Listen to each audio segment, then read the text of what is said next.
ನಮ್ಮ ಹಳ್ಳಿ ಮನೆಗೆ ಹೋದಾಗ ಬೆಳಗ್ಗೆ 6:30ಗೆ ಎದ್ದೇಳಬೇಕು. ಹೇಗೋ ಪ್ರಯತ್ನ ಮಾಡಿ ಎದ್ದು ಕೊಟ್ಟಿಗೆ ಮನೆ ಕಡೆಗೆ ನೋಡಿದ್ರೆ ಆಲ್ರೆಡಿ ನಮ್ಮ ತಂಗಿಯಮ್ಮನವರು ಹಾಲು ಕರೆಯಕ್ಕೆ ಶುರು ಮಾಡಿದ್ರು. ಸರಿ ಅಂತ ನಾನು ಹೊಲದ ಕಡೆ ಹೊರಟೆ.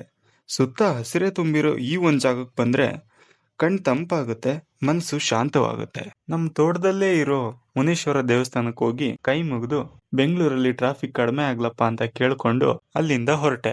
ಹಾಗೆ ಮನೆಗೆ ಬಂದೆ. ಒಂದು ಬ್ರೆಡ್ನ 2 ಭಾಗ ಮಾಡಿ ಕಾಫಿಗೆ ಎತ್ಕೊಂಡು ತಿಂದು ಕುರಿ ರಪ್ಪದ ಕಡೆ ಬಂದರೆ ಕೆಲಸ ನನಗೆ ಅಂತಾನೆ ಕಾಯ್ತಾ ಇತ್ತು. ಸರಿ ಅಂತ ಕೆಲಸ ಶುರು ಮಾಡಿದೆ. ಅಡಿಗೆ ಮನೆ ಕಡೆಯಿಂದ ತಿಂಡಿ ಮಾಡ್ತಿರೋ ಸ್ಮೆಲ್ ಬರ್ತಾ ಇದ್ರೆ ಕೆಲಸ ಫಾಸ್ಟಾಗಿ ಆಗುತ್ತೆ. ರಪ್ಪ ಎಲ್ಲ ಕ್ಲೀನ್ ಮಾಡಿ ತಿಂಡಿ ತಿನ್ನೋಕ್ಕಂತ ರೆಡಿ ಆದೆ.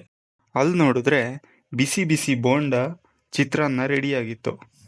ತಿಂಡಿ ತಿಂದಿದ್ದಾಯ್ತು, ಕುರಿ ಹೊಡ್ಕೊಂಡು ಕಾಡ್ ಕಡೆ ಹೊರಟೆ. ನಮ್ ಭೂಮ್ ತಾಯಿ ಬ್ಯಾಡ ಅಂಬುತ್ತಾಳೆ ಭೇದ ಭಾವನ. ಹಳ್ಳಿ ಹಾಡು ಕಂದಾಲನ,